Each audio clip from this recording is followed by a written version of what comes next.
எத்தனை நாள் பேசப்பட்டபடி என்று ஆய்வு பண்ணும் பொழுது நான் நிறைய ஆய்வு பண்ணுகிறேன். பண்ணும் பொழுது உலகத்தில் இருக்கின்ற பாவலர் சொல்வார், முதல் தாய்மொழி என்று சொல்வார். அந்த தமிழ் மொழி எந்த காலத்திலே தொடங்கி பேச தொடங்கினார்கள், எப்படி இலக்கியம் வளர்ந்தது, இலக்கணம் வளர்ந்தது என்பதெல்லாம் ஆய்வு பண்ண வியப்பாக இருக்கிறது. இன்றைக்கு தொடர்ந்து பேசப்பட்டு வருகின்ற ஒரு செம்மொழி தமிழ் மொழி ஒன்றுதான். எவரைய மொழி உயிர்ப்பித்தார்கள், அது கூட இடையில பேசப்படுது 2000 ஆண்டுகள். ஆகவே தமிழ் என்பது சிறப்பு உண்டு. அந்த மொழியினுடைய சிறப்பை, வரலாற்றை, பண்பாட்டினை நாம் அறிந்து கொள்ள வேண்டும். முதல் காரணம். இரண்டாவது, நமக்கு தெரிந்து கொண்டிருந்தால் மட்டும் பத்தாது, உலகத்தில் இருக்கிறவர்கள் தெரிந்து கொள்ள வேண்டும் என்பது இரண்டாவது முக்கியமான எண்ணம். இதைத்தான் 50-60 ஆண்டுகளுக்கு முன்னால் ஈழத்தில் பிறந்த தனிநாயக அடிகளார் ஒரு முன்னின்று பி.டி. சீனிவாச ஐயங்கார், சேஷ ஐயங்கார், ராமச்சந்திர டீச்சர், பரிமாறு கலைஞர் போன்ற பெருந்தலைவர்கள் எல்லாம் தமிழுக்கு தனிசிறப்பு எடுத்து சொன்னார்கள். அதை தொடர்ந்து உலகளவில் கொண்டது தனிநாயக அடிகளார். ஏ.கே. ராமானுஜம் அவர்கள், E.A. சுப்பிரமணியம் அவர்கள், செக்கோஸ்லாவில் பிறந்த கபில் சுலபன் அவர்கள், இவர்கள் தான் தமிழ் ஆய்வு தொடர்ந்து நடக்க வேண்டும் என்று முயற்சி செய்தார்கள். தனிநாயகர்களை உலகம் சுற்றி தமிழை பற்றி தெரியாமல் இருக்க கண்டு தமிழ் கல்ச்சர் என்று ஒரு இதழை நடக்கிறார். ஆங்கில இதழ், ஆண்டுக்கு நாள் அந்த இதழ் நின்று போய்விட்டது. ஒரு 10-15 ஆண்டுகளாக தமிழறிஞர்கள் சாகிபத்தை எடுத்து நடத்துகளே அப்படி என்று வற்புறுத்த பேரில் 2010 international journal of Tamil culture and civilization என்று ஆங்கிலத்திலே ஆண்டுக்கு 2ஆக தொடர்ந்து நடத்தி வருகிறோம். அதிலே தமிழை பற்றியும், தமிழ் வரலாறு பற்றியும், தமிழ் நாகரிகம் பற்றிய ஆய்ந்த வரலாற்று ஆய்வுகள் வருகின்றன. கடைசியாக எழுதுகிற ஒன்று மட்டும் உங்களுக்கு சொல்லிடுற நிறைய நேரங்கள். ஒன்று, தமிழர்கள் உலகத்தினுடைய முதல் மனிதர்கள். அவர்கள் மறைந்து வரும் குமரி நாட்டிலே 50-60 ஆண்டுகளுக்கு முன் வாழ்ந்தார். அதற்கு நில ஆய்வுகள் இருக்கின்றன, இலக்கிய ஆய்வு இருக்கிறது.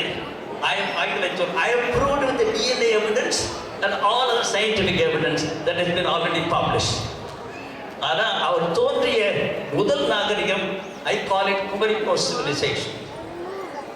அந்த ஒரு பகுதியை எழுதி முடித்தது அடுத்த இதழில் வருகிறது. அத்தனை பழங்கால நாகரிகம் கொண்டவர்கள் தமிழர்கள். இவர்களிலிருந்து தான் மற்ற இனம் தோன்றிய தமிழர்கள் குமரி நாட்டிலே கடந்த 2000 தலைவர்களாக வாழ்கிறார்கள். ஒரு தலைவரை 30 ஆண்டுகள். இதை பற்றி ஆய்வு நான் மட்டுமல்ல, மற்ற அறிஞர்கள் எழுதுகிறார்கள். இந்த இதழ் உலகத்தினுடைய பல்கலைக்கழகங்கள் அத்தனைக்கும் சொல்லுகின்றன. ஏனென்றால் பல்கலைக்கழகத்தில் இருக்கிறவர்கள் தான் ஒரு இனத்தை பற்றியும், ஒரு மொழியை பற்றியும், ஒரு நாகரிகத்தை பற்றியும் ஆய்வுகள் செய்து உண்மை எது என்று கண்டுபிடித்து அந்த மக்களுக்கு கிடைக்கும்படி செய்கிறார். அப்படிப்பட்ட ஆய்வாளர்களை நாம் தேர்ந்தெடுத்து ஊக்குவித்து ஆய்வு செய்ய வேண்டும் என்பதுதான் தனிநாயகனுடைய பெரிய கனவு. அதை செய்வதற்காக அவர் செய்த இன்னொரு காரணம், இதழ் தொடங்கியது மட்டுமல்ல, அதை தொடர்ந்து நாம் செய்து வருகிறோம். ரெண்டாவது 1964 international association of Tamil research, அனைத்துலக தமிழ் ஆய்வு மன்றத்தை தொடங்கினார். அவரும் D.I. சுப்பிரமணியம் அவர்கள், கபில் சுலபன், இவர் 3 பேரும் சேர்ந்து தொடங்கினார். அதன் சார்பில் தான் உலக தமிழ் மாநாடு நடந்தது. முதலில் மலேசியா, 2வது சென்னையில், 3வது பாரிஸில் பல மாநாடு நடந்தது. கடைசி மாநாடு சென்ற ஆண்டு மலேசியாவில் இருந்தால் நான் போயிருந்தேன். அப்போ தமிழர்கள், நண்பர்கள், மற்றவர்கள் சிறப்பாக ஒருவரை உங்களுக்கு சொல்ல விரும்புகிறேன். நான் பெரும் தமிழ் தலைவர், அறிஞர், பொறியாளர், சொல்வதை நினைப்பதை சொல்லுகிறவர், சொல்லுகிறதை செய்கின்ற ஒரு பெரிய அறிஞர் டாக்டர் B.K. குழந்தைசாமி. அவர் 6 ஆண்டுகளாக சாதித்து இதை எப்படியாகிலும் வடமறிக்கு கொண்டு போய் அரசியல் தலையீடு இல்லாமல் தமிழ் ஆய்வு முதன்மை கொடுத்து இதை நடத்தி எதிர்காலத்தில் வழிகாட்டுங்கள். என்னுடைய மாணவர்கள் நிறைய இருக்கிறார்கள், அவர்களெல்லாம் ஆய்வுமிக்க ஆர்வமிக்க தமிழர்கள், அவருடைய உதவியோடு இதை செய்யுங்கள். நான் சொன்னேன் சொல்லுங்கள். அவர்களுக்கு பொங்கல் வாழ்த்து மட்டுமல்ல, இந்த உலக தமிழ் மாநாடை எடுத்து நடத்துகின்றதுக்கு அவர்கள் முன்வர வேண்டும் என்று சொல்லி 10வது உலக தமிழ் மாநாடு சிக்காகில் நடக்க இருக்கிறது. இந்த உலகத்தமிழ் நடத்துறது வந்து இன்டர்நேஷனல் அசோசியேஷன் தமிழ் ரிசர்ச். நான் கொடுத்து அழைப்பிட்டு அதை ஏற்றுக்கொண்டார்.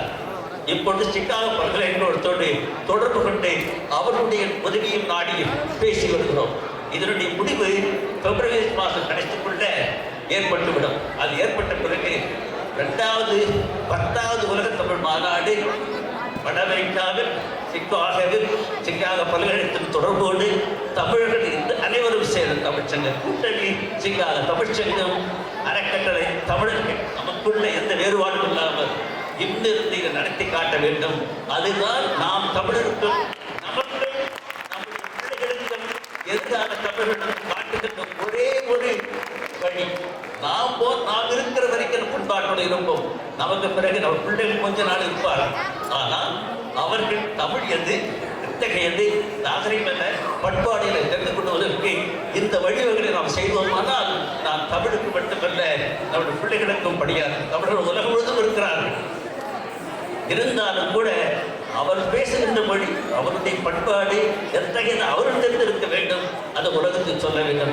அதற்காகத்தான் இந்த ஆய்வு 2வது உலகத்தமிழ் நாடு.